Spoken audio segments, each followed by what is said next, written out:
Naglakad si Yang Cheng sa malamig na eskinita at nakarating sa isang maliit na patio na nakaharang sa sikat ng araw. Medyo luma na ang courtyard at hindi nakalak ang pinto sa araw. Ang mga puno ng osmanthus at ginkgo sa patio ay nagpalamig sa buong patio. Ang lupa ay puno ng mga nahulog na dahon. Tila matagal nang walang naglinis sa lugar dahil amoy-amoy. Sa sandaling ito, mayroong dalawang figurine na nakatayo sa looban. Ang isa sa kanila ay ang kulay abong figurine na umakit kay Yang Cheng. Ito ay ang matanda mula sa grupo ng 8, gray robe. Ang isa naman ay nakasuot ng dark green military coat. Nakaharap ang likod niya sa direksyon ng pinto at tila nakatitig siya sa madilim na kalangitan ng lungsod sa di kalayuan. Si Lin Shaguo iyon, ang personal na bodyguard ni Grey Robe. Pagkatapos nilang maghiwalay sa Tibet noong araw na iyon, walang magandang impresyon si Yang Cheng sa lalaking ito na mahigit 50 taong gulang. Si Yang Cheng ay hindi isang taong hindi gumagalang sa kanyang mga nakatatanda. Kahit na wala siyang matatanda, hindi ibig sabihin na palagi niyang igagalang ang mga ito. Hindi bababasa, ang nakaraan ni Lin Shaguo at ang paraan ng paghawak niya sa mga bagay-bagay ngayon ay hindi komportable kay Yang Cheng. Naiintindihan niya kung bakit hindi siya matanggap ni Lin Ruoxi at Yun Miao, bilang kanyang apo at asawa. Para sa titulong General of Yellow Flame Iron Brigade, hindi ito espesyal para kay Yang Cheng. Ngayong nakita niya si Lin Shaguo, hindi nagpakita ng kabaitan si Yang Cheng. Mahina lang siyang nagtanong, "What's the matter? You asked Grey Robe to lead me here. Mukhang sobrang busy mo." Lumingon si Lin Shaguo na may seryosong ekspresyon. "Say it. Kung wala nang iba, kailangan kong magpaalis." Hindi gustong magsalita ni Yang Cheng. Sa katunayan, hindi niya gusto ang mga taong mataas at makapangyarihan dahil lamang sa mga ito ay matatanda. Sumimangot si Lin Shaguo at sinabing, "Yang Cheng, ako ang nakatatanda sa iyo. Wala ka bang pinakapangunahing paggalang?" Tumawa si Yang Cheng at walang pakialam na umiling. "Hihintayin ko hanggang sa pumayag si Ruoxi na aminin na ikaw ang nakatatanda sa kanya. Nagtatampo sa akin si Ruoxi, hindi mo ba nakikita? Ang nakikita ko lang, hindi ka talaga tumatanda." Medyo naiinip si Yang Cheng. "Kung wala nang iba, aalis na ako." Matiim na tumitig si Lin Shaguo at ang kanyang buong katawan ay naglabas ng nakakagulat na aura. Parang nagyelo ang aura ng buong courtyard. "Nakakadismaya ako sa ugali mo." Si Yang Cheng ay hindi natakot. Natawa siya sa kanyang puso. Kung hindi dahil sa katotohanan na siya nga ay kadugo ni Lin Ruoxi, sana ay sumugod siya at sinipa siya dahil sa pangahas na makipagkompetensya sa kanya sa aspeto ng aura. "Mas maganda kung hindi mo ipakita sa akin ang paraan ng pakikitungo mo sa mga taong iyon mula sa Yellow Flame Iron Brigade. May hangganan ang pasensya ko." Sabi ni Yang Cheng na may malamig na tingin. Medyo namula ang mukha ni Lin Shaguo. Halata namang galit siya. Gayunpaman, mas mahinahon ang ekspresyon ni Yang Cheng, mas hindi siya naglakas loob na sumiklab. Noong una ay gusto niyang ipakita ang ugali ng isang elder at aminin ni Yang Cheng ang pagkatalo. Gayunpaman, hindi niya inaasahan na hindi ito bibilhin ni Yang Cheng at tuluyang hindi siya papansinin. Ang mas masahol pa ay tila si Yang Cheng ay may damdaming katulad ni Lin Ruoxi. Pareho silang kinasusuklaman siya. Ito ay walang alinlangan na isang malaking dagok kay Lin Shaguo. Siya ay orihinal na umaasa sa kanyang relasyon sa Lin Ruoxi upang lubod sa Yang Cheng. Gayunpaman, tila na-overreach niya ang sarili niya. Masyado ba siyang naiinip? Tanong ni Lin Shaguo sa sarili. Ang sagot ay malabo. Hindi niya rin alam. Bumantong hininga ng walang magawa, binawi ni Lin Shaguo ang kanyang dominanteng tingin at nagtanong, "Pupunta ba si Hui sa Zhonghai sa susunod na buwan?" "Sinong Hui?" tanong ni Yang Cheng. "Lin Hui, kilala rin bilang Hui Lin. Siya ang apo ko," sabi ni Lin Shaguo. Noon lamang naalala ni Yang Cheng na ipinadala ni Yun Miao ang kanyang mahalagang munting madre kay Zhonghai. Pakiramdam niya ay sumasakit ang ulo, sinabi niya, "Totoo iyon. Bakit hindi mo ito pag-usapan kay Abbas Yun Miao? Huwag gumawa ng isang bagay na walang kabuluhan. May mga bagay-bagay pa ako dito." Paano ako magkakaroon ng oras para pangalagaan ang isang buhay na tao? Sa tingin mo ba makikinig si Yeon Miao sa akin? Sabi ni Lin Shaguo. Natigilan si Yang Cheng. Tinampal niya ang noo niya at sinabing, totoo yan. Iyan lang ang may sigaw mo sa mga nasasakupan mo. Si Lin Shaguo ay halatang hindi masaya. Gayunpaman, ito ang katotohanan at wala siyang magagawa tungkol dito. Ikakasal ka na kay Roxy. Hindi ako papayag na ipatong mo ang iyong mga kamay kay Huelin. Sino sa tingin mo ako? Bakit ako mahihirapan para sa sarili ko? Ayon sa seniority, hipag ko siya. Hindi ako ganoon kalaya, sabi ni Yang Chen habang umiiling. Huwag mong isipin na hindi ko alam kung ilang babae ka sa labas. Kung mayroon ka, magkakaroon ka ng pangatlo. Kailangan kong mag-ingat sa iyo, walang tiwala na sabi ni Lin Shaguo. Kapag dumating ang oras na iyon, paano mo balak ayusin si Huelin? Sinabi ni Yang Cheng sa pagkabalisa, kung alam ko, mag-aalala ba ako? Bibigyan kita ng mungkahi, sabi ni Lin Shaguo. Ano? Hayaan mong manatili si Huelin sa inyo ni Roxy, sabi ni Lin Shaguo. Nang marinig ito ni Yang Cheng, inaasahan niyang makita ang ekspresyon ni Lin Roxy nang makita niya si Huelin. Logically speaking, ang isa sa mga lola nila ay legal na asawa at ang isa naman ay mistress. Dapat maging kaway din sila. Gayunpaman, pareho silang mga hindi makamundong karakter. Ang isa ay tahimik at malamig, habang ang isa naman ay cute at prangka, dalisay at mabait. Ang masama pa ay parang hindi sila interesado sa kanyang lolo. Marahil sila ay may isang karaniwang kaaway at naging mabuting kapatid na babae. Sino ang mas matanda? Huelin o Roxy? Si Yang Cheng ay nahihirapan sa tanong na ito. Isang bakas ng pagmamahal ang sumilay sa mga mata ni Lin Shaguo. Si Huelin ay mas bata kay Roxy ng 10 araw. Si Roxy ay ipinanganak noong 5 ng Setyembre at si Huelin ay ipinanganak noong 15 ng Setyembre. Bakit mukhang mas bata si Huelin ng ilang taon? Ang mga batang nakatira sa kabundukan ay talagang mas inosente, bumantong hininga si Yang Cheng. Pinandilatan siya ni Lin Shaguo. Mayroon ka talagang masamang intensyon kay Huelin. Hoy, huwag mo akong suran. Ako ay isang tao na nangangahas na managot sa aking mga aksyon. Kahit may balak akong masama balang araw, hindi ko itatago. Hindi tulad mo, ayaw mong tawagin ang sarili mong apo, napayuko si Yang Cheng at sinabing. Ikaw, galit na galit si Lin Shaguo kaya lumalabas ang usok sa kanyang bibig, ngunit wala siyang masabi para ipagtanggol ang sarili. Paano siya masusumbat ng mga junior niya sa past love affairs niya? Alam ni Yang Cheng na gusto ni Lin Shaguo na magkasama sina Huelin at Roxy dahil umaasa siyang hindi magiging magkasundo ang kanyang mga inapo sa isa't isa dahil sa mga masasamang gawain na ginawain. Iyan noon. Sa ganoong pagkakataon, umaasa siyang may tulak ang bangka kasabay ng agos at hayaang magkalapit ang kanyang mga inapo sa isa't isa.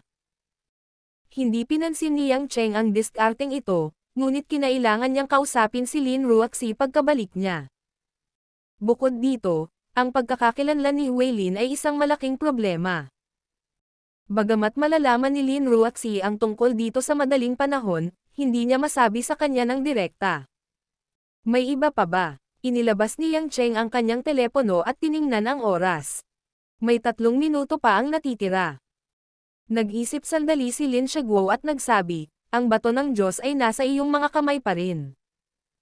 Isang kakaibang liwanag ang sumilay sa mga mata ni Yang Cheng. Ngumiti siya ng kakaiba at sinabing, hindi ba nakita ni Flower Rain noong araw na iyon? Naihagis ko na ang bato ng Diyos sa Yamato Sect. Iyan ay peke. Diretso ang tingin ni Lin Shaguo kay Yang Cheng na para bang may hinahanap siya sa ekspresyon ng mukha ni Yang Cheng. Gayunpaman, natagpuan niya na ito ay walang saysay.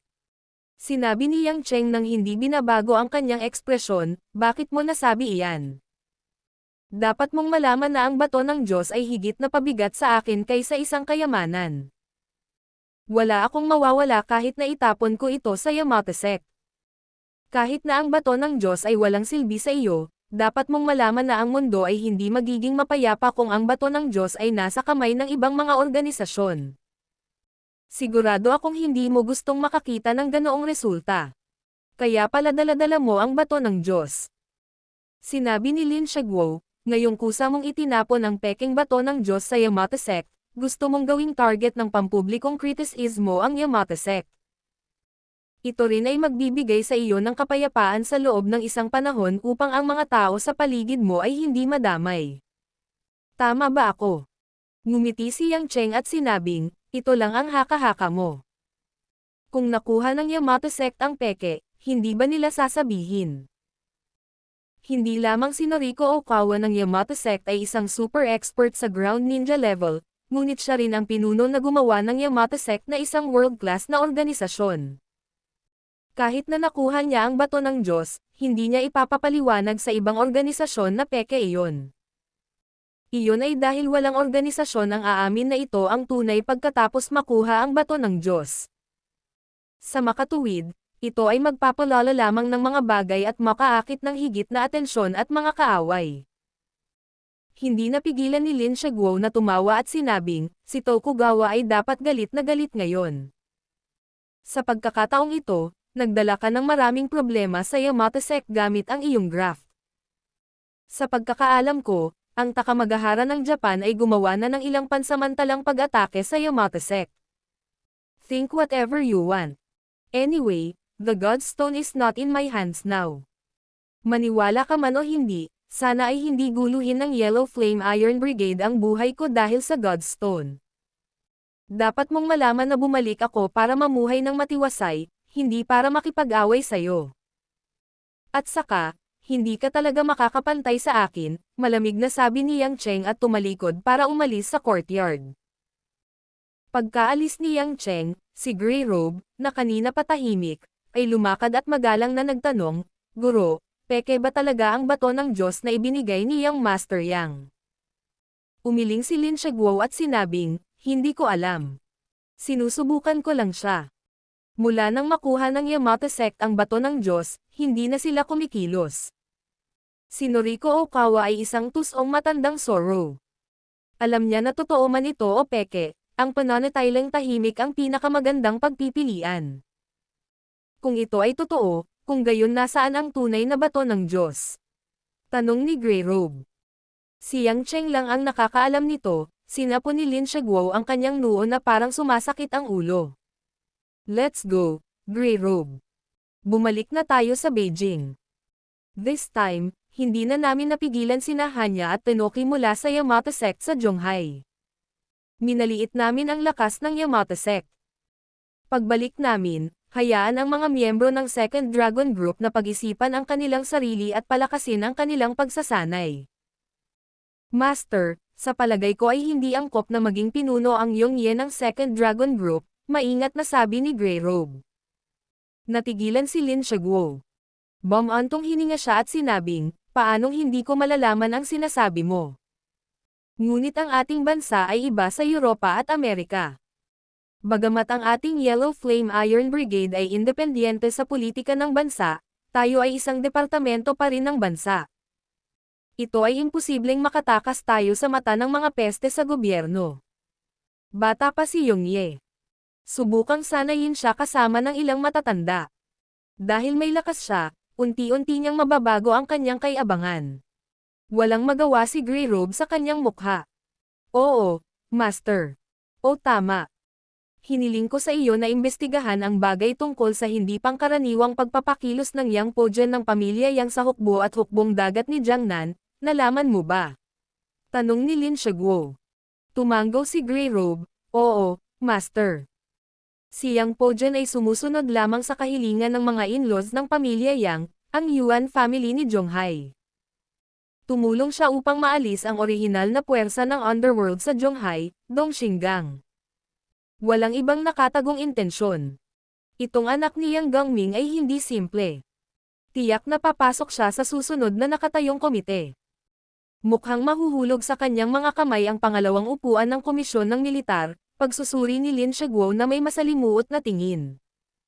Mula nang itatag ang bansa, ang pamilya Yang at ang aming pamilyang Lin ang naging pinakamahigpit. Ngunit ngayon, ang mga direktang inapo ng aming Lin family ay walang haligi tulad ni Yang Po dyan. Ang lungkot naman. Guro, noong iniimbestigahan ko si Commander Yang Po dyan, hindi ko sinasadyang may natuklasan ako. Bagamat hindi ko ito makumpirma, tila napaka-posible. Nag-alinlangan si Grey Robe at sinabi ito. Oh, ano ito? Bihirang marinig ni Lin Shaguo si Grey Robe na magsalita ng ganito. Lumapit si Grey Robe kay Lin Shaguo at ibinulong ang bagay na iyon. Unti-unting nagbago ang ekspresyon ni Lin Shaguo mula sa pagkabigla tungo sa hindi maarak na katahimikan. Nang bumalik si Yang Cheng sa hotpot restaurant, sina Zhao Teng at Wang Jia ay sabik na naghihintay. Nabuhayan sila ng loob nang sa wakas ay nagpakita si Yang Cheng. Direktor, may nakilala ka ba? Tanong ni Wang Jia. Sort of. Nagkwentuhan lang kami saglit, ngumiti si Yang Cheng. Bumalik na tayo sa kumpanya.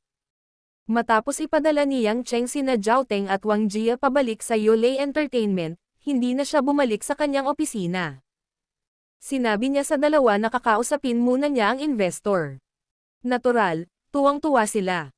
Direktang nagmaneho si Yang Cheng sa Rose Bar. Dahil nagtatrabaho siya ng part-time sa departamento ng PR ni Yulei, nagpareserba siya ng pwesto para lang makipag-chat sa mga dilag na ito. Sa makatuwid, hindi mahalaga kung pumasok siya sa trabaho o hindi. Ito ay mas nakaka-relax dahil hindi na kailangang mag-alala ni Lin Ruaxi tungkol sa kanyang pagdalo. Walang masyadong tao sa Rose Bar noong hapon. Nang pumasok si Yang Cheng, inutusan ni Chen Rong ang ilang waiter na linisin ang lugar. Nakasuot ng itim at puting maid dress, si Chen Rong ay lumaki na. Nang makita si Yang Cheng, matamis na ngumiti si Chen Rong. Kuya Yang, wala si Kuya sa kwarto. Lumabas siya kaninang umaga. Talaga, hindi nalungkot si Yang Cheng na wala siyang nakuha. Nakangiting tanong niya, kamusta ang trabaho mo? Narinig ko mula kay Chang Wei na nagsimula ka ng kumuha ng iba pang negosyo. Namula si Chen Rong. Nagkamali ako sa puhunan ko noong nakaraan at nawalan ng malaking pera. Medyo natatakot ako ngayon. Don't worry. Since she asked you to do it, she must be prepared for you to fail. Marami pang CEO ang may junior high school diploma lang. Nagtapos ka ng high school at nagkolehiyo. Kung seryoso kang matuto kay Chang Wei, siguradong makakapangasiwa ka sa loob ng 2 taon. Ngumiti ng pilyo si Yang Cheng. Kapag ang Rongrong natin ang naging kapatid na babae, maaari kong kunin ang sister Chang Wei mo. Kailangan ko pa ring umasa sa iyo. Nagpout si Chen Rong at masayang tumango. Pagkatapos ay tinawagan ni Yang Cheng ang cellphone ni Chang Wei at nalaman na pumunta talaga si Chang Wei sa apartment ng Sea Eagles upang makita kung ano ang kalagayan ng Sea Eagles. Hiniling sa kanya ni Yang Cheng na pangalagaan mabuti ang mga miyembro ng Sea Eagles, at talagang napaka-responsable ni Chang Wei. Habang tumatakbo, mabilis na nakarating si Yang Chen sa apartment building kung saan nakatira ang mga miyembro ng Sea Eagles. Sa patnubay ng isang gwardya mula sa Red Thorns Society, nakarating siya sa basement ng apartment building. Ito ay isang napakaluwang na nakatagong espasyo. Dati itong bodega para sa ilang mga ipinagbabawal na bagay. Ngunit ngayon ay inayos na ito at naging lugar para sa Sea Eagles na mag-imbak ng ilang precision na instrumento at advanced na mga computer. Matapos lumakad si Yang Cheng sa basement, nakita niya kaagad ang mga hanay ng mga advanced na instrumento na nakaayos ng maayos.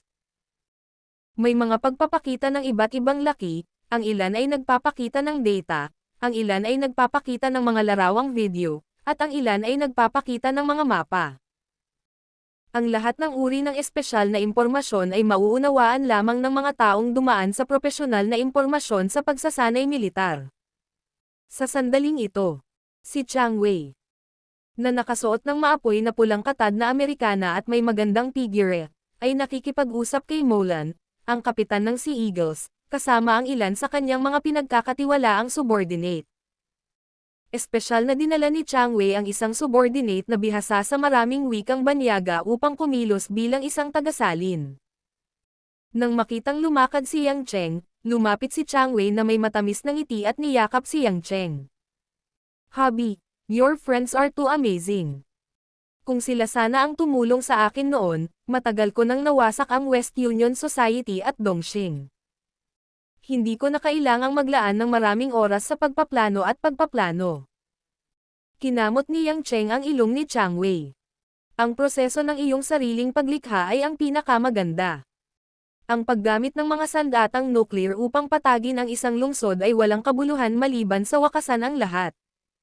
Naiinggit si Molan kina Yang Cheng at Chang Wei. Kamahalan Pluto, marami bang magagandang babae ang tulad ni Miss Chang Wei sa Huasia?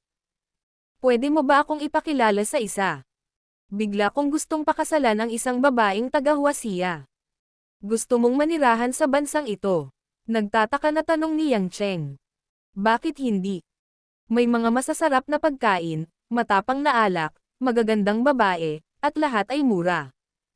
Ito ay langit. Excited na sabi ni Molan. Inikat ni Yang Cheng ang kanyang mga labi at mapait na ngumiti. Maghintay ka hanggang kalahating taon kang tumira rito. Kung sa tingin mo ay bagay pa rin ito para sa iyo sa oras na iyon, maaari mo nalang hayaan si Chang Wei na maging matchmaker mo. Matapos marinig ang pagsasalin, humajijek si Chang Wei at inilibot ang kanyang mga mata kay Yang Cheng. I'm not going to be a matchmaker. I don't even have a proper identity. It's more appropriate to be a matchmaker for myself. Sinasabi mo na naman to. Kapag sinabi mo ulit, sasampalin ko yung puwitan mo. Mapaglarong kinurot ni Yang Cheng ang puwitan ni Chang Wei. Ang lambot at talbog na lasa ay gusto niyang lambingin ito ng magiliw. Ang mukha ni Rose ay kasing pula ng dugo. Kinagat niya ang kanyang malakristal na labi at sinabing, lahat ay nanonood. Gusto mo bang magwala ako sa harap ng mga nasasakupan ko? Malamig na sinulyapan ni Yang Cheng ang mga taong nasa harapan niya.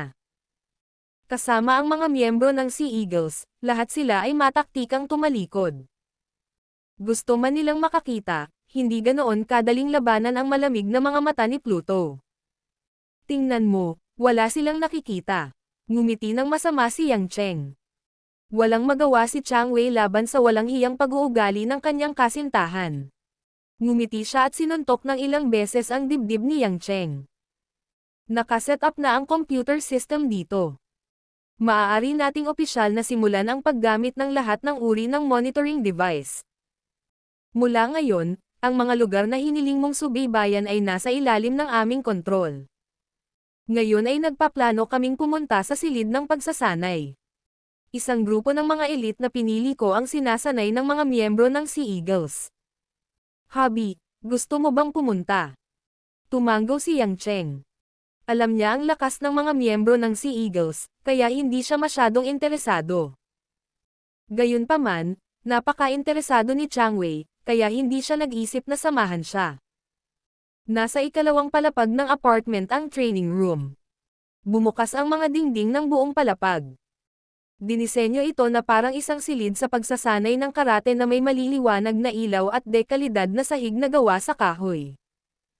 Pagbukas ng pinto, pumasok sina Yang Cheng at Chang Wei sa silid. Isang matipunong figure ang lumipad patungo sa kanila. Matalim ang mga mata ni Yang Cheng. Humakbang siya at sinalo ng isang kamay ang matipunong lalaki. Umikot siya ng pabilog at pinatatag ang matipunong katawan ng lalaki sa lupa. Isa itong bagong miyembro ng Red Thorns Society na nakasuot ng asol na martial arts suit. Siya ay 1.8 metro ang taas. Nang lumingon siya, nakita niyang sina Yang Cheng at Chang Wei iyon. Agad siyang umatras ng 3 hakbang bilang paggalang. Medyo nanginginig siya sa excitement. Yumuko siya at sinabing, "Hello, Mr. Yang." "Hello, Presidente." Tumanggo si Yang Cheng at tumingin sa gitna ng training room. Ang mga bagong miyembro ng Red Thorns Society na nakaasol na suit ay narito para sa pagsasanay. Ang mga taong ito ay mayroon ng magandang pundasyon sa martial arts. Ang kailangan nila ay higit na propesyonal na patnubay upang makagawa ng isang pambihirang tagumpay. Dalawa lang ang miyembro ng Sea Eagles na nakasuot ng white martial arts suit. Ang isa ay isang itim na miyembro na may mga tirentas, At ang isa ay ang babaeng miyembro, si Adeline, na nagsabing gusto niyang pamayat. Si Adeline ang naghagis sa matipunong lalaki. Medyo masikip ang maluwag na martial arts suit sa puting babaeng ito. Kaakit-akit pa rin ang kanyang dibdib at masiglang puwitan. Nang makita niyang pumasok si Yang Cheng, ngumiti siya at sinabing, "Kamahalan Pluto, Miss Chang Wei, pasensya na po. Gumamit ako ng labis na puwersa." Mapait na ngumiti si Yang Cheng. "Adeline, huwag mong gamitin ang mga paraan ng pagsasanay ng mga Sea Eagle para sanayin sila. Ang kanilang pundasyon ay nasa antas lamang ng mga ordinaryong sundalo ng espesyal na puwersa. Kailangan mo lamang gumamit ng bahagyang mas mataas na lakas at bilis upang makipaglaban sa kanila. Ang pangunahing bagay ay upang sanayin ang kanilang mga kasanayan. Ang lakas at bilis ay nangangailangan ng pangmatagalang pagsasanay sa hinaharap." "Okay, men, continue," sabi ni Adeline sa mga lalaking miyembro sa basag na wikang Hwasiya. Hindi napigilan ni Yang Cheng ang pagkibot sa gilid ng kanyang bibig nang marinig ang mga salita ni Adeline. May narinig ding kakaiba si Chang Wei. Kinurot niya ang malambot na laman sa baywang ni Yang Cheng at sinabing, "Ikaw lang ang marunong mag-isip." Kasabay nito, ang 8 bagong miyembro ng Red Thorn Society ay dumagsa at nagsimulang makipaglaban kay Adeline. Madaling naiwasan ni Adeline ang mga suntok at sipal ng mga binatilyong ito. Halos lahat sila ay nabugbog sa lupa sa isang galaw. Napakasakit at manhid nila kaya pansamantalang nawalan sila ng kakayahang lumaban. Nagulat si Chang Wei. Alam na alam niya ang kakayahan sa pakikipaglaban ng kanyang mga tauhan. Hindi niya akalain na ang isang babaeng tulad ni Adeline ay may ganoong nakakakilabot na martial arts. Ang orihinal na akala ni Chang Wei na ang kanyang martial arts ay ang pinakamahusay sa mga kababaihan. Ngunit ngayon ay tila hindi niya kayang tumagal ng 3 galaw laban kay Adeline. Gayunpaman, si Adeline lamang ang pinakakaraniwang miyembro ng Sea Eagles. Bilang kapitan, ang superior ni Molan, at ang pinuno ng Sea Eagles, anong uri ng lakas ang mayroon siya? Iyon ang kakayahan sa pakikipaglaban ng nangungunang mersenaryo sa mundo. Ito ay masyadong nakakatakot. Napatingin si Adeline sa mga binata na gumulong-gulong sa lupa at napabuntong hininga. "Kung ginamit ko ang totoong lakas ko, patay na kayong lahat." Ang pangungusap na ito sa wikang Hwasiya ay medyo tumpak. Napakatumpak nito na ang mga lalaking miyembro na nakarinig nito ay may gana na mamatay. Matapos ang buong umaga na labanan, hindi pa rin nila nakayanan ang isang suntok.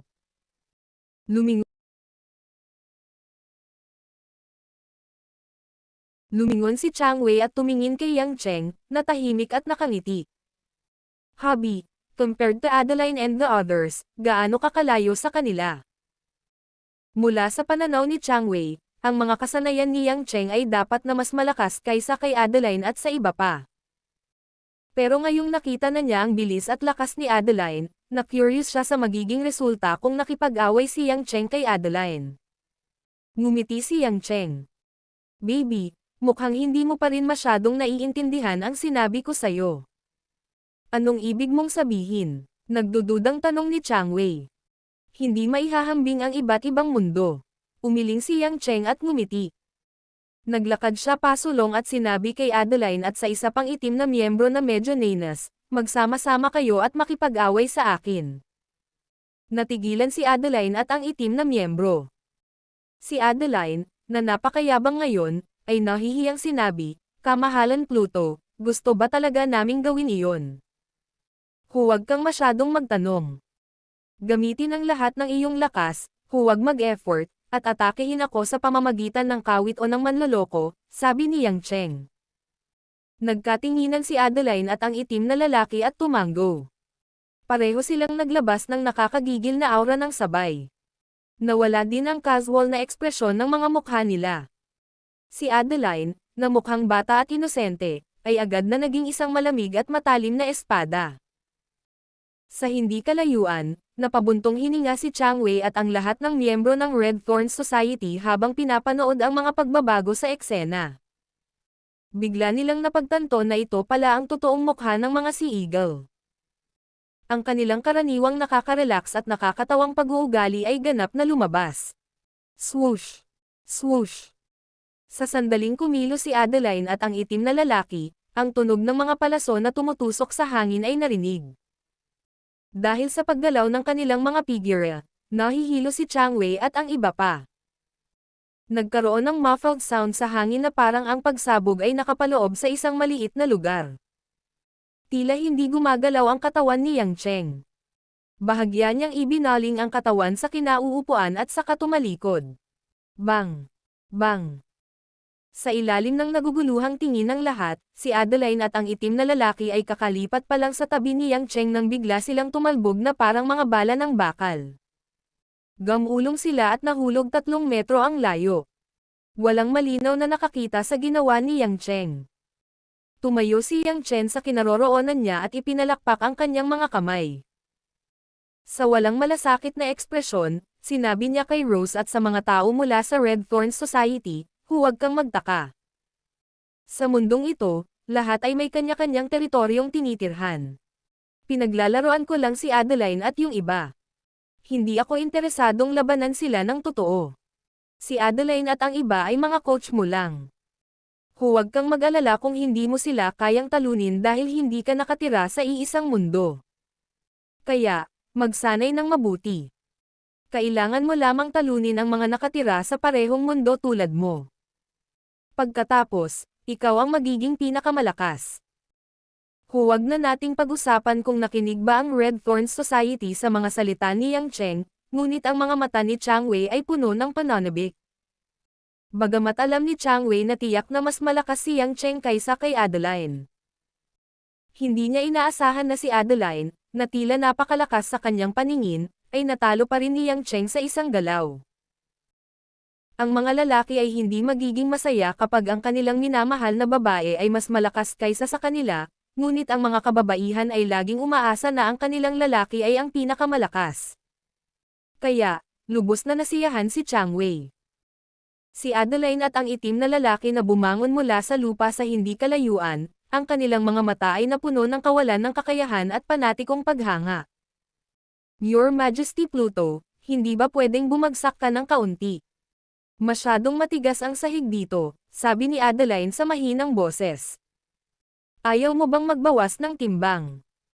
Sino ang nakakaalam kung aling bahagi ng iyong katawan ang bahagyang pipi kung mahulog ka, sabi ni Yang Cheng na may mapaglarong ngiti. Namula si Adeline. Inilabas niya ang kanyang dila at tumigil sa pagsasalita. Naglakad si Yang Cheng papunta kay Changwei at tinapik ang mukha ni Changwei na may ngiti, huwag mo akong tignan na parang tanga. May importante pa akong sasabihin sa iyo. Bumalik sa katinoan si Changwei at nagtanong, ano iyon? Tungkol sa paggawa ng pera, kamandat si Yang Cheng sa kanya. Matapos talakayin ang proyektong pamumuhunan ng kooperatiba kasama si Changwei sa apartment, sa wakas ay nagpasya si Changwei na makipag-ugnayan kay Wang Jie sa lalong madaling panahon. Ngunit bago iyon, kailangan pa rin ni Changwei na kumuha ng isang maliit o katamtamang laki ng kumpanya ng entertainment, upang magawa niya ang pamumuhunan ng makatwiran. Para sa mga bagay na ito, kumukuha lang si Yang Cheng ng mga string, ngunit ayaw niyang bigyang pansin ang partikular na operasyon. Ang mga oras ng liwanag ng araw sa taglamig ay nabawasan ng husto. Nakatingin sa madilim na kalangitan, si Yang Cheng ay nagmaneho pabalik sa villa sa Dragon Garden. Pagkapasok niya sa pinto, bahagyang nagulat si Yang Cheng dahil hindi niya nakita ang masaganang at mainit na pagkain na inihanda gaya ng dati. Ang sala ay desyerto, walang tao. Isinara ni Yang Cheng ang pinto, lumakad sa ikalawang palapag, at kumatok sa pinto ni Mother Wang. Bumukas ang pinto. Si Nanay Wang ay nakasuot ng makapal na Amerikana, at ang kanyang mukha ay medyo namumula, anak batas, nakabalik ka na. Anong oras na ngayon? Sa pagtingin sa magulong tingin ni Mother Wang, alam ni Yang Cheng na siya ay may sakit. Nag-aalalang tanong niya, Nay Wang, okay ka lang ba? Bakit parang pawis na pawis ka? Sigh, there will always be some minor illnesses kapag tumanda ako. Ewan ko ba kung bakit, baka nilanat ako kagabi, at kanina pa ako nahihilo at inaantok. Uminom ako ng gamot sa sipon at antay. Namumula na gamot para mabawasan ang mataas na lagnat, pero nakatulog pa rin ako. Bumantong hininga si Nanay Wang, "Bin-in-law, bakit hindi mo tawagan si Miss at lumabas para kumain ngayon?" Wala talaga akong lakas magluto. Nasaan si Roxy? Naguguluhang tanong ni Yang Cheng.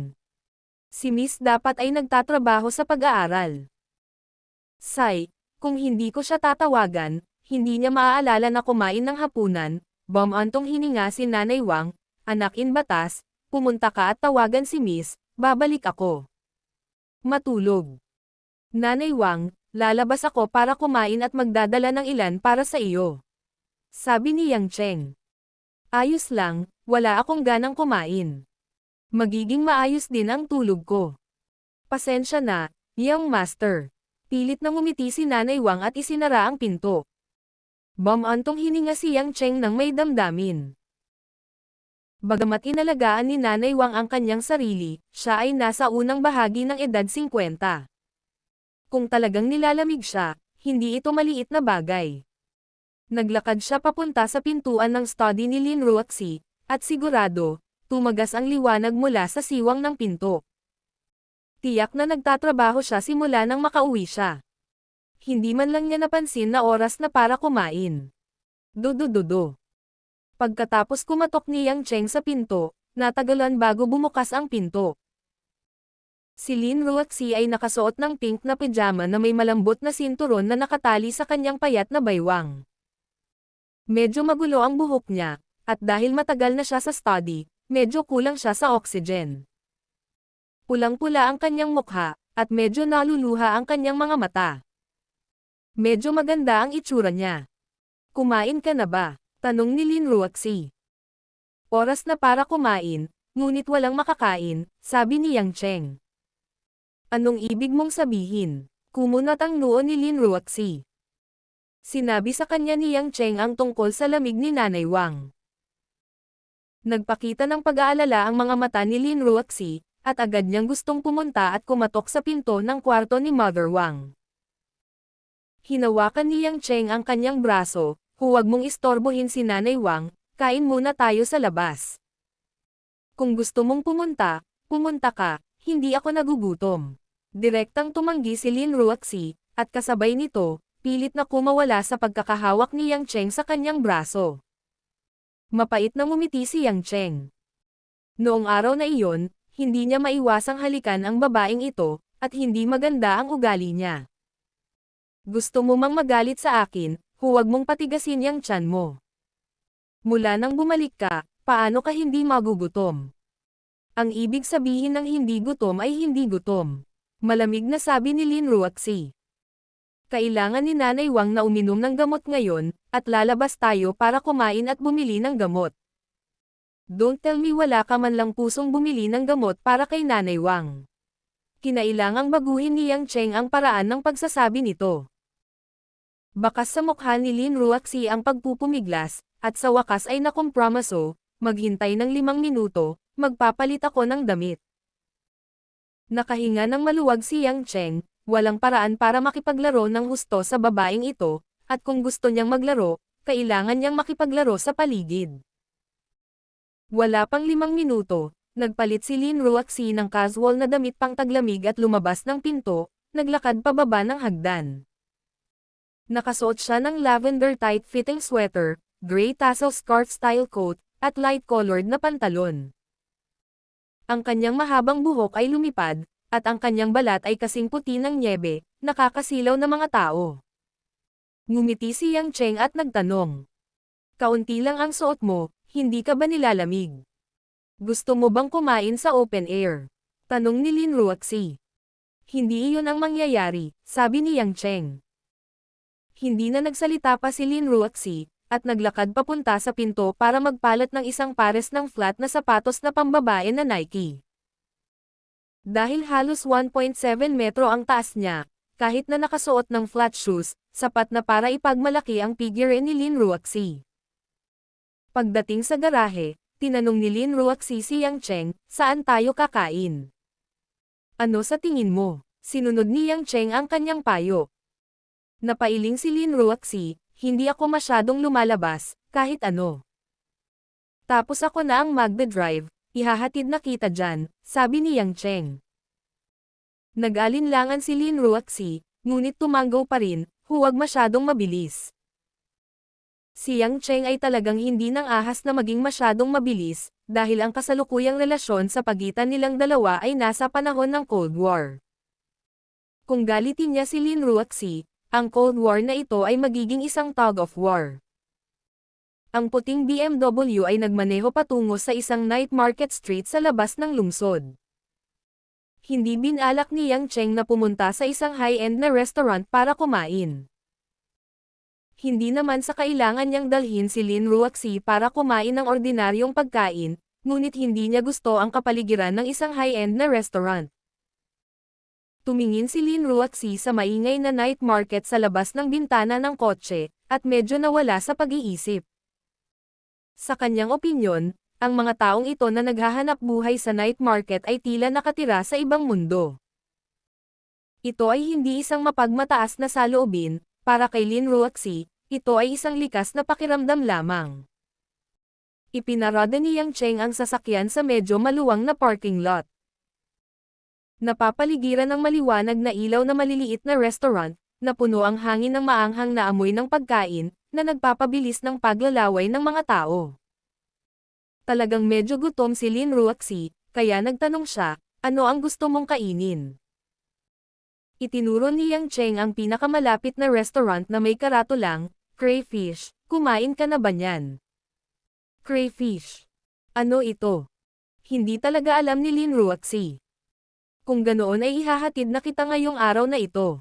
Sabi ni Yang Cheng habang hawak niya ang kamay ni Lin Ruoxi at naglakad papunta sa direksyon ng tindahan. Sumunod si Lin Ruoxi at tinabig ang kamay ni Yang Cheng, "Tara na, bakit mo hawak ang kamay ko?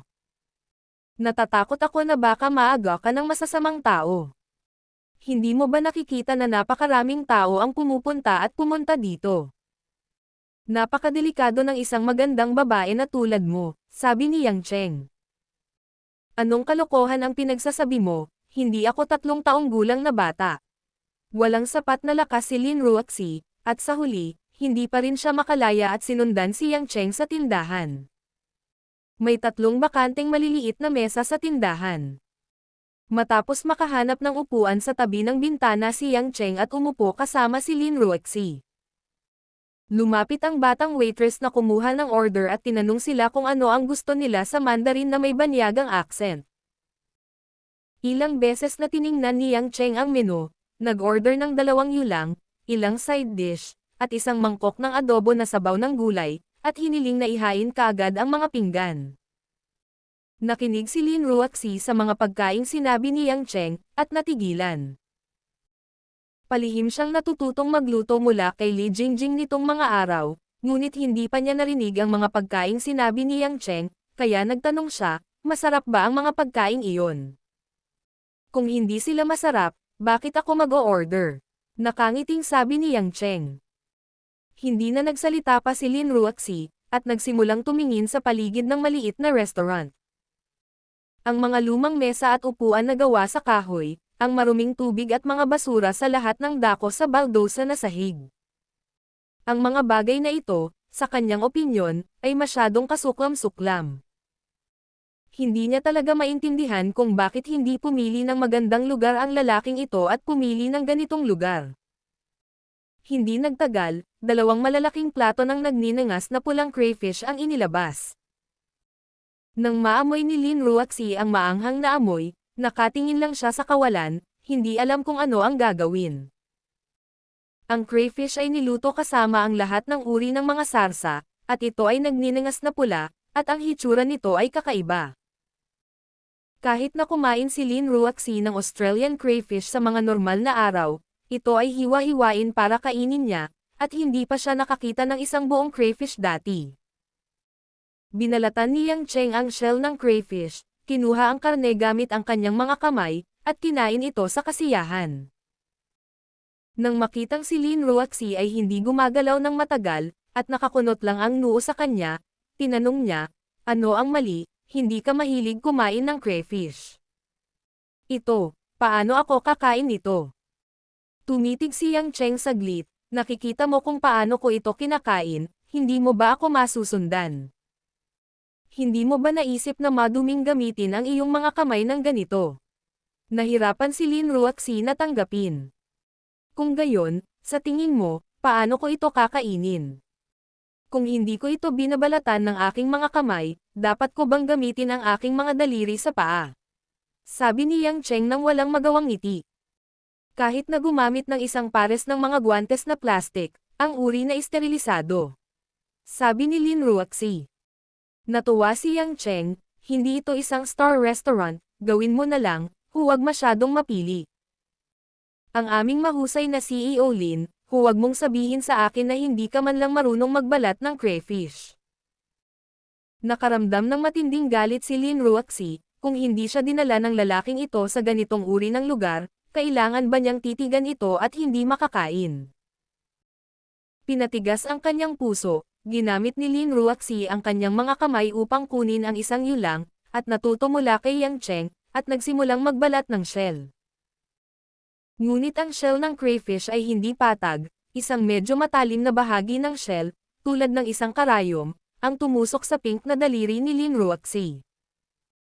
Mabilis na inilapag ni Lin Ruaxi ang crayfish, hinawakan ang kanyang daliri, at tiningnan ito, talagang tinusok nito ang balat, at dumudugo ito. Dahil naroon pa rin ang langis ng sili ng yulang sa kanyang daliri, nang ang langis ng sili ay tumama sa sugat, ang nag-aapoy na sakit na iyon ay halos mapaiyak si Lin Ruaxi.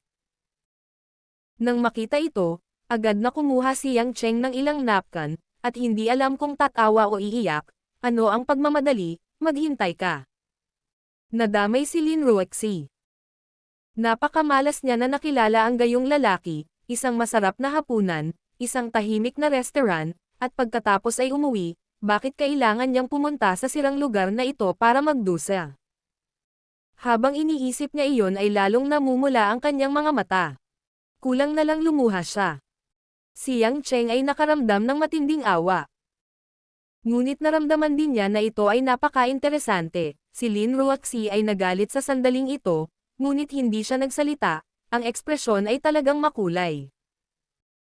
Kalimutan mo na, hindi mo kailangang magbalat, pumunta sa banyo para hugasan ang sugat, at hugasan ang langis ng sili. Sabi ni Yang Cheng. Tahimik na tumayo si Lin Ruaxi, binalot ng napkin ang kanyang daliri, at tahimik na naglakad patungo sa maliit na banyo sa sulok. Pagkaraan ng halos 3 minuto, naghugas ng kamay si Lin Ruaxi, dahil maliit ang sugat, huminto rin ang dugo. Naglalakad papunta sa upuan, si Lin Ruaxi, na hindi maganda ang hitsura, ay biglang nakita na ang kanyang walang laman na plato ay talagang napuno ng isang maliit na tumpok ng karne ng yulang. Ang puti at malambot na karne ng yulang na may sarsa ay nagniningning sa ilalim ng liwanag, ito ay napakatokso. Nang makitang bumalik siya, naglagay si Yang Cheng ng bagong balat na lobster na karne sa plato ni Lin Ruaxi. At nakangiting sinabi, noong nagbabalat ako, hindi ko hinayaang hawakan ng daliri ko ang karne, dapat malinis na ito, pwede. Gumawa ka ng kaunti, kung hindi masarap, maaari mong ibigay sa akin. Kapag dumating na ang ibang ulam, makakain ka na rin. Tiningnan ni Lin Ruaxi ang kanyang plato na puno ng lobster meat. At ang malaking tumpok ng lobster shells sa harap ni Yang Cheng. Ang kawalang kasiyahan niya kay Yang Cheng, at maging ang layer ng pagkakahiwalay na hindi mabura sa mga araw na ito, ay nawala sa isang instant. Si Yang Cheng, na walang naramdaman, ay nagtanong ng may pag-aalala, bakit hindi ka kumain? Ayaw mo talaga. Ang sarap talaga. Yang Cheng, tumingin sa kanya si Lin Ruaxi na may komplikadong ekspresyon, at sinabing, may nagsabi na ba sa iyo noon na ikaw ay isang tanga? Natigilan si Yang Cheng, at umiling, hindi. Ngayon meron, tanga ka. Pagkatapos sabihin iyon, umupo si Lin Ruaxi, at sa ilalim ng natulala na tingin ni Yang Cheng, mabilis niyang nilamon ang karne ng yulang sa plato. Tumingin sa kanya si Yang Cheng saglit, at saka ngumiti at umiling. Matapos ang itinuturing ni Yang Cheng na isang napakahirap na hapunan, umalis ang dalawa sa tindahan ng crayfish. Ang night market ay napuno ng amoy ng lahat ng uri ng merienda, ngunit ang dalawa sa kanila ay walang puwang upang subukan ang anuman. Lumingon-lingon si Lin Ruaxi sa mga tindahan at nagtanong, saan tayo makakabili ng gamot para kay Nanay Wang? Wala sila nito sa kalyeng ito. Kailangan mong maglakad ng 2 kalye para makuha ito, sabi ni Yang Cheng. Kung ganoon bakit ngayon ka lang pumunta dito para kumain? Medyo hindi nasisiyahan si Lin Ruaxi. Para sa kanya, hindi magandang gawin ang pag-aaksaya ng oras. Napakamot ng ulo si Yang Cheng at nakangiting sinabi, hindi ko na masyadong inisip iyon. Nais ko lang kumain ng crayfish, kaya pumunta ako rito. Inilibot ni Lin Ruaxi ang kanyang mga mata sa kanya. Nang maglalakad na siya papunta sa parking area, hinayla siya pabalik ni Yang Cheng. Huwag na tayong mag-drive dyan. Maglakad tayo doon. Just treat it as a stroll after dinner to help digestion. It's at most 2 miles, it's very convenient, sabi ni Yang Cheng. Ngunit mag-aaksaya iyon ng maraming oras. Awkward na sabi ni Lin Ruaxi. Nanlumo si Yang Cheng, Miss Lin Ruaxi, bakit ka nagmamadaling umuwi? Trabaho, sumagot si Lin Ruaxi nang hindi nag-iisip. Bakit ka nagsusumikap? Tanong muli ni Yang Cheng. Mabilis na sumagot si Lin Ruaxi, syempre, ito ay para mapaunlad ang kumpanya. Paano kung pagkatapos umunlad ang kumpanya? Patuloy na tanong ni Yang Cheng. Sa hinaharap. Sa hinaharap, walang masabi si Lin Ruaxi. Hindi rin niya masabi kung bakit siya nagsumikap. Noong nakaraan, ito ay upang makipagkompetensya sa ibang mga kumpanya. Bata pa siya at natatakot na baka murahin siya ng iba, kaya't nagtatrabaho siya araw at gabi. Ngunit ngayon, si Yolei ay halos walang kaaway na mapag-uusapan. Sa pagsasalita tungkol sa responsibilidad sa lipunan bilang isang negosyante, inamin ni Lin Ruaxi na wala siyang ganoong kamahalan na damdamin. Kaya nang tanungin siya ni Yang Chen kung bakit siya nagsumikap, hindi siya nakasagot sa kanya. Kung hindi ka pa nakakapagpas siya, iminumungkahi kung maglakad ka ng 2 milya kasama ko. Natuklasan ni Newton ang gravity nang siya ay nakaupo. Ikaw ay tanga, hindi ka kasing talino ni Newton, ngunit ang paglalakad ng ilang hakbang ay higit pa. Kapaki-pakinabang kaysa sa kanyang nakaupo. Ang buhay ay nakasalalay sa paggalaw. Gumawa ng ilang salita si Yang Cheng at pagkatapos ay hinayla si Lin Ruaxi patungo sa pedestrian street. Nag-react lang si Lin Ruaxi pagkatapos maglakad ng ilang sandali. Malamig niyang tinitigan si Yang Cheng. Tinawag mo na lang ba akong tanga? Nagkunwaring seryoso si Yang Cheng at sinabing, tingnan mo, napakabagal ng reaksyon mo. Kung hindi ka tanga, ano ka? Inalis ni Lin Ruaxi ang kanyang ulo at hindi pinansin ang bastos. Naglakad silang dalawa sa may maliwanag na ilaw na pedestrian street. Sa lupa ay may 2 pahabang figure. Dahil nasa suburb sila, walang gaanong pedestrian. Paminsan-minsan, dadaan sila at sumulyap pa sa kanilang dalawa. Alam ni Yang Cheng na hindi mahalaga kung ito ay isang lalaki o isang babae, hindi nila magagawang hindi tumingin ng ilang higit pang mga tingin sa kanilang dalawa. Sa isang kahulugan, ang pagdadala ng asawang tulad ni Lin Ruaxi sa mga lansangan ay isang bagay na nakapagpas siya sa kawalang kabuluhan ng isang lalaki. Ang ganitong uri ng male instinct ay maaaring kasing liit ng isang reptilya o kasing laki ng isang higanteng elepante. Hindi ito mabura. Si Lin Ruaxi ay bihirang maglakad sa mga lansangan, kaya palagi siyang nakakaramdam ng kaunting hindi komportable. Pagkatapos ng maraming kahirapan, nakahanap silang dalawa ng chain pharmacy. Pagkapasok sa pinto, sinabi ni Yang Cheng sa shop assistant ng detalyado kung anong gamot ang gusto niya. Sa katunayan, nakainom na si Nanay Wang ng gamot sa sipon. Sinabi niya na gusto niyang bumili ng gamot pangunahin upang linlangan si Lin Ruaxi. Pero ngayong nandito na sila, kailangan niyang kumilos. Hindi naiintindihan ni Lin Ruaxi ang mga bagay na ito. Tumayo siya sa pintuan at hinintay si Yang Cheng na bumili ng gamot. Pagkatapos niyang magbayad ay sabay silang lumabas. Pagdating nila sa kalye, nakita ni Yang Cheng si Lin Ruoxi na naglalakad na nakayuko. Alam niyang hindi nito gusto ang pakiramdam na tinatitigan siya, kaya iminungkahi niya, "Honey, let's take the bus back to the parking lot." Bus. Nagtaas ng ulo si Lin Ruoxi sa pagtataka. Hindi siya nakasakay ng pampublikong sasakyan sa loob ng maraming taon. Hindi ka pa nakakain ng crayfish kanina, pero dapat kanina ka pa sumakay ng bus diba? Nakangiting tanong ni Yang Cheng. Ikaw ang wala. Lumingon-lingon si Lin Ruoxi at nakitang may hintuan ng bus sa kanan. Walang tao, kaya naglakad na siya. 9:00 na ng gabi, at karamihan sa mga tao ay nakaalis na sa trabaho. Hindi pa opisyal na nagsimula ang nightlife, kaya halos walang laman ang ruta ng bus. Makalipas ang halos 5 minutong paghihintay, may dumating na bus papuntang parking lot. Sinamahan ni Yang Cheng si Lin Ruoxi sa bus. Matapos ipasok ang mga barya sa bus, nalaman niyang 3 o 4 lang ang pasahero sa bus maliban sa driver. Nakahanap si Lin Ruoxi ng upuan sa gilid at umupo. Walang laman ang upuan sa tabi ng bintana. Halata na ayaw niyang maupo si Yang Cheng sa kanya. Ibinaba ni Yang Cheng ang kanyang mga labi at naglakad na may ngiti.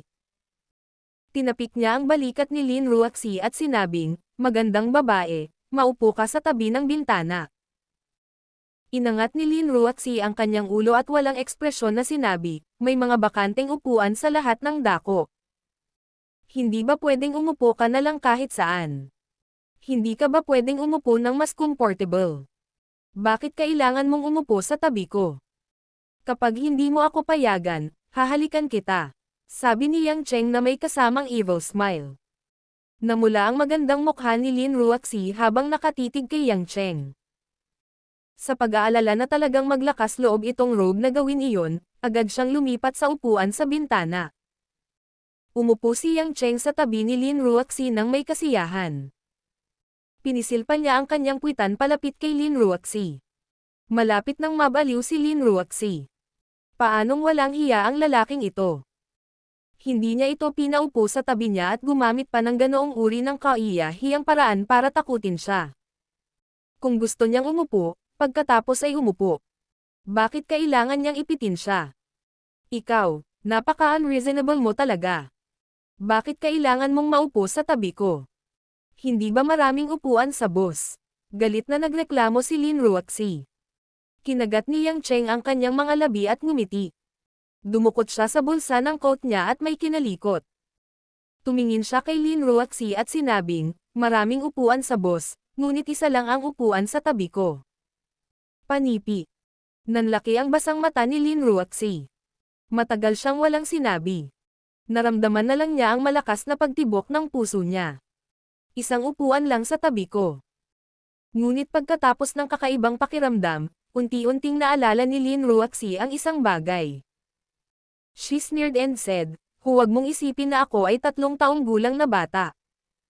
Sa tingin mo ba hindi ko alam kung ilang upuan ang nasa tabi mo?" Ngumiti si Yang Cheng Shanshan, "Kahit gaano karami, ang posisyon mo ngayon ay ang dapat mong posisyon. Hindi ito ibang tao. Maganda ito ngayon o sa hinaharap. At least, iyon talaga ang iniisip ko." Nagpout si Lin Ruoxi at ibinaling ang kanyang ulo para tingnan ang night view sa labas ng bintana. Ayaw niyang makita ni Yang Cheng ang kanyang ekspresyon. Ngunit sa sandaling ito, biglang hinawakan ni Yang Cheng ang palad ni Lin Ruoxi at inilagay ang kamay ni Lin Ruoxi sa kanyang hita. Bahagyang nanginig ang katawan ni Lin Ruoxi. Agad niyang sinubukang bawiin ang kanyang kamay at pag-alitan si Yang Cheng. Ngunit bigla niyang nakita si Yang Cheng na naglabas ng band-aid mula sa kanyang bulsa. Ngumisi si Yang Cheng kay Lin Ruoxi. "Kanina lang binili ko para sa'yo sa pharmacy. Dinala ko ang asawa ko sa hapunan at pinadugo siya. I'm really a failure. I bought the best for you. Balita ko hindi ito mag-iiwan ng peklat.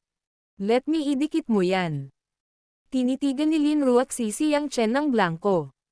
Saglit na blanko ang kanyang isip, at wala siyang maisip. Pinagmasdan niya si Yang Cheng na pinunit ang packaging ng band-aid at maingat na idinikit ito sa kanyang maliit na sugat. Marahan pa niyang isinuot iyon. Maputi, malambot, at malambot ang kamay ni Lin Ruoxi. Hinawakan ito ni Yang Cheng sa kanyang kamay at hindi makayanang bitawan ito. Sa sandaling ito, hindi inisip ni Lin Ruoxi na siya ay magmamadaling hilahin pabalik ang kanyang kamay.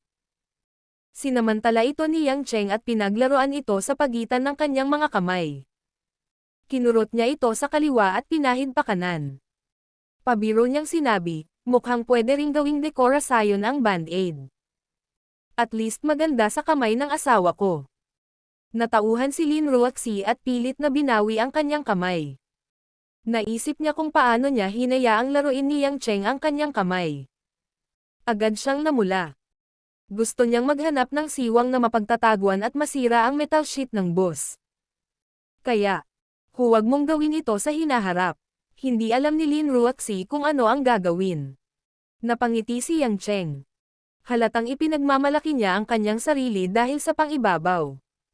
Bumalik sila sa parking lot at sumakay sa bus. Tinanggal ni Yang Cheng ang kanyang seatbelt.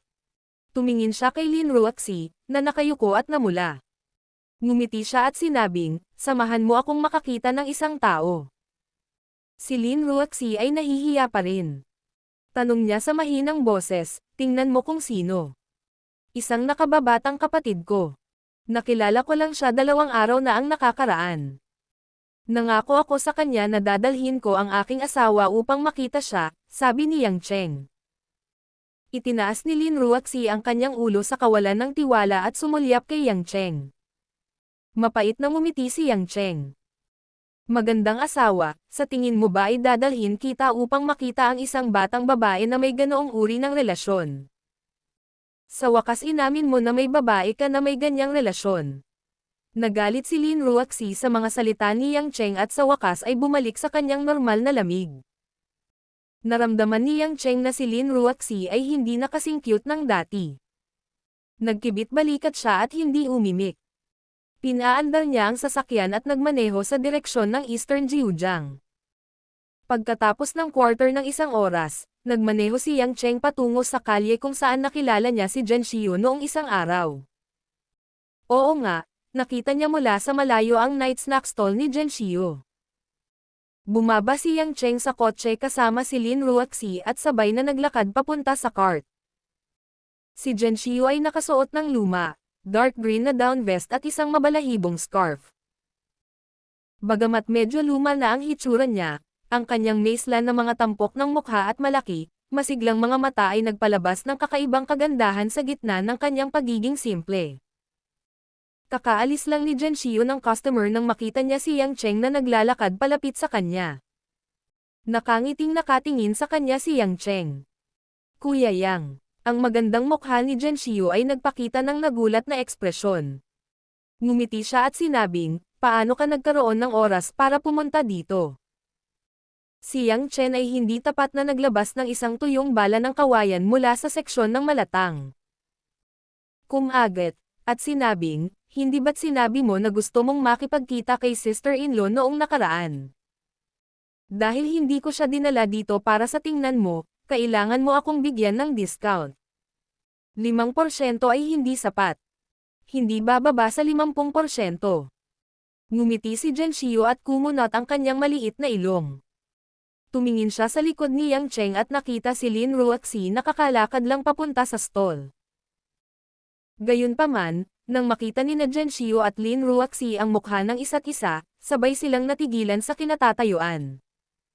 Nag-freeze ang mga ekspresyon nila sa isang iglap. Ate Ruoxi.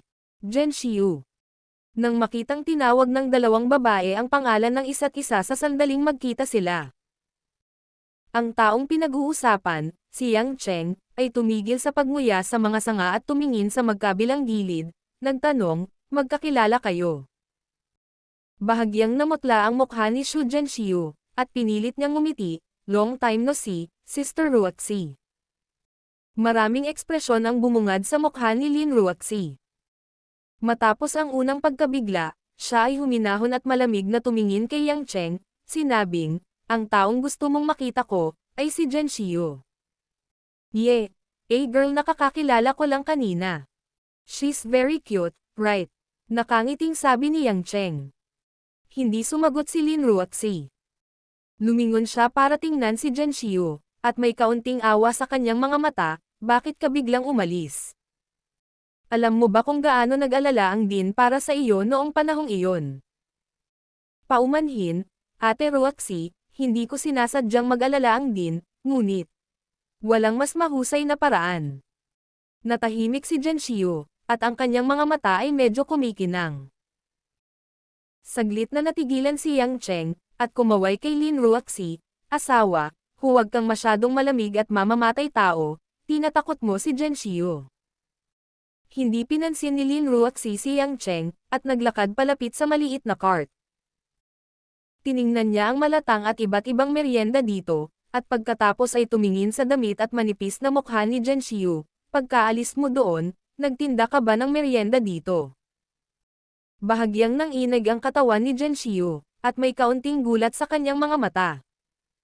Ibinaba niya ang kanyang ulo, hindi matapang na tumingin kay Lin Ruoxi. Bakit hindi ka nagsasalita? Sumimangot si Lin Ruoxi, at medyo nag-aalala. Si Yang Cheng ay may walang magawang ekspresyon sa kanyang mukha. Ngumiti siya at sinabi kay Lin Ruoxi, ano ang kinukuha mo sa kanya?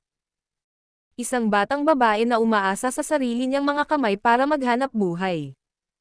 Bawat pagkain ay ipinagpapalit ng sarili niyang pawis at luha.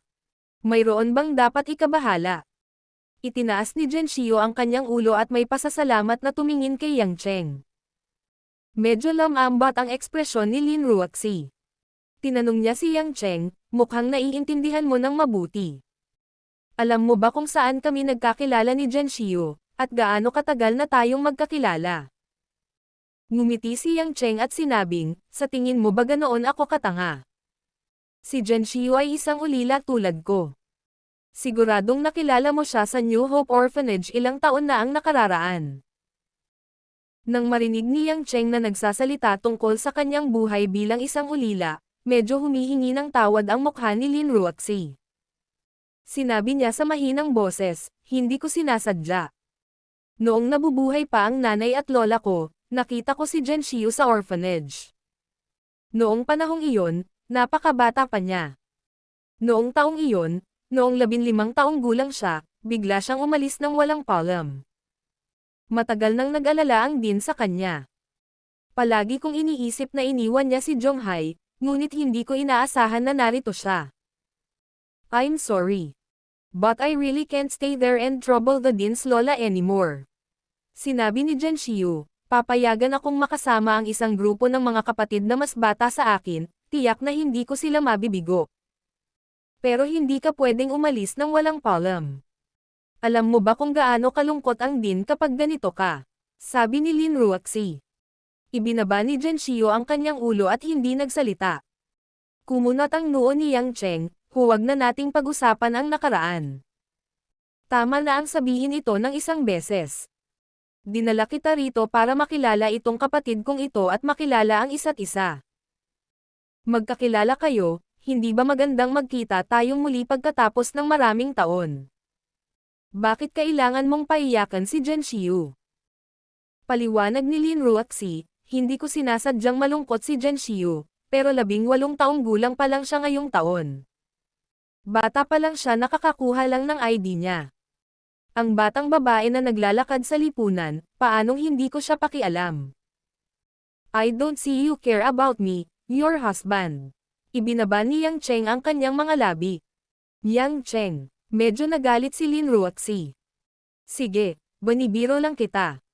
Si Jianxiu ay hindi isang bata na walang alam. Ang mga tao ay palaging kailangang makakita ng higit pa at makaranas ng higit pa upang lumaki. Ang mga anak ng mahihirap ay kailangang alagaan ang kanilang pamilya ng maaga. Tingnan mo si Jianxiu, nakikita mo ba na 18 taong gulang pa lang siya?